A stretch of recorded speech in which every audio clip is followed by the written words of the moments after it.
Oke, di video sebelumnya kita udah berhasil nge-push Docker image yang kita build di lokal ke suatu registry online. Di sini kita nge-pushnya ke Docker Hub.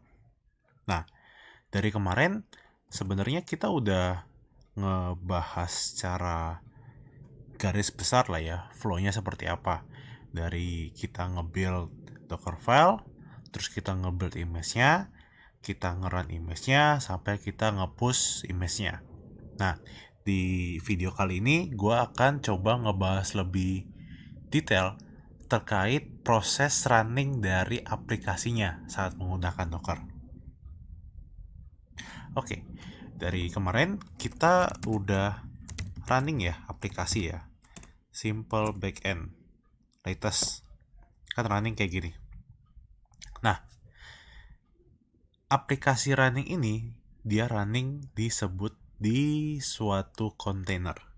Jadi kalau misalkan kita buka terminal baru, Docker Container LS. Nah, ini ada nih kontainer yang baru kita buat tadi 20 detik lalu. Abaikan yang bawah, ini buat testing gua tadi. Ini namanya kontainer, di mana aplikasi kita running. Ini biar nggak ganggu, gua matiin.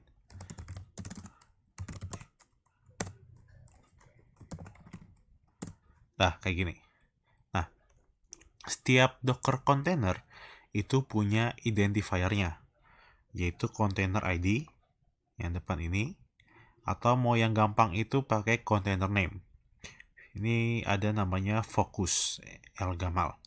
Nah, cuman karena kita running kontainernya kita nggak define nama, Docker akan mengeneratein nama yang unik. Kayak gini. Nah, untuk mempermudah, kita bisa stop. Kita kasih nama. Di sini kita tambahin strip name. Nah, nama kontainernya apa? Container. Kayak gitu misalkan. Nah, kita coba cek Docker Container LS. Nah, ini names container. Itu adalah kontainer yang kita running sebelumnya. Nah, terus kontainer ini sebenarnya apa sih?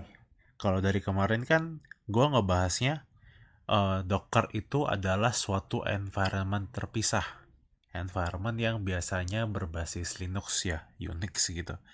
Nah, kita bisa sebenarnya masuk ke kontainer yang running ini.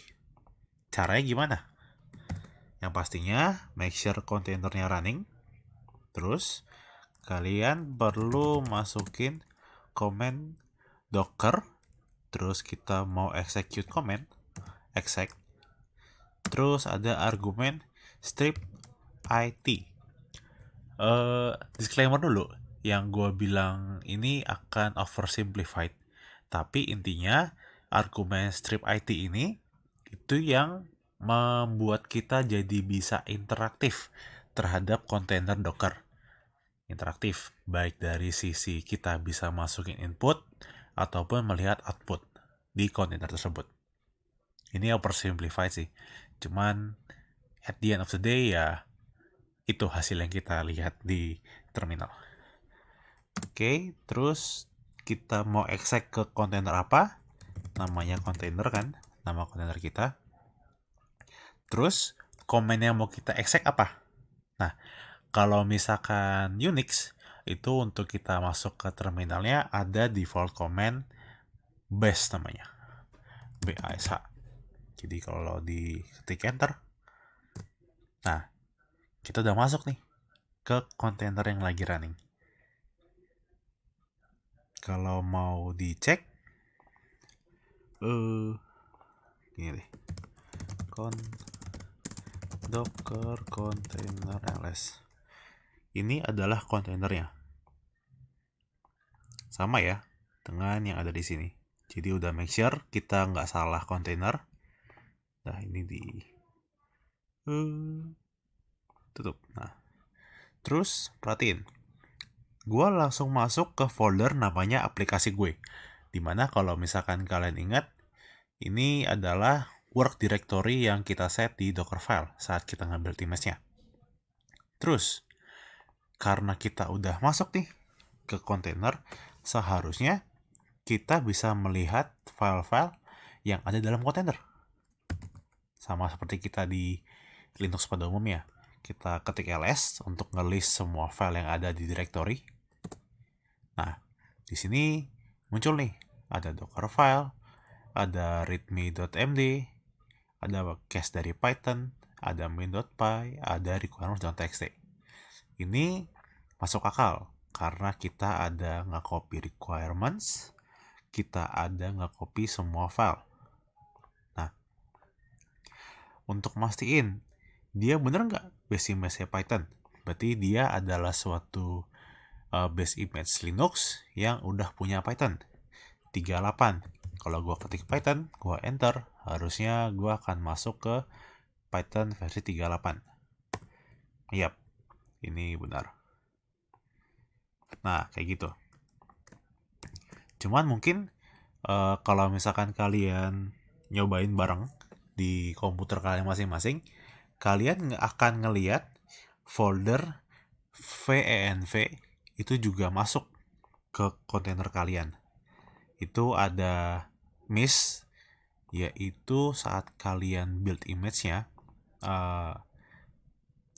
ada konfigurasi Docker yang bisa kita pakai, yaitu Docker ignore.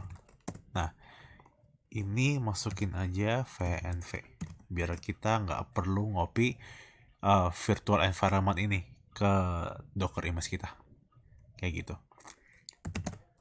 Nah, udah, ini kayak gini. Jadi technically ya kontainer yang running ini adalah suatu Linux.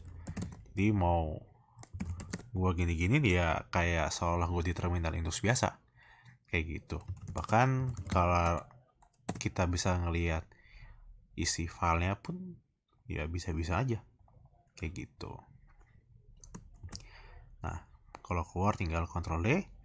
Nah, sebelum diakhiri, ini kalau gue sih agak terganggu ya. Jadi kalau misalkan gue running Docker kayak gini, kan jadinya terminal gue ngeblok ya.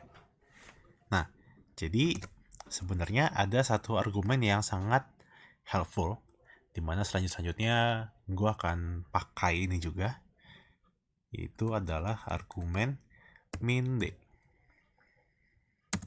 Nah, min-d ini tuh artinya untuk detach.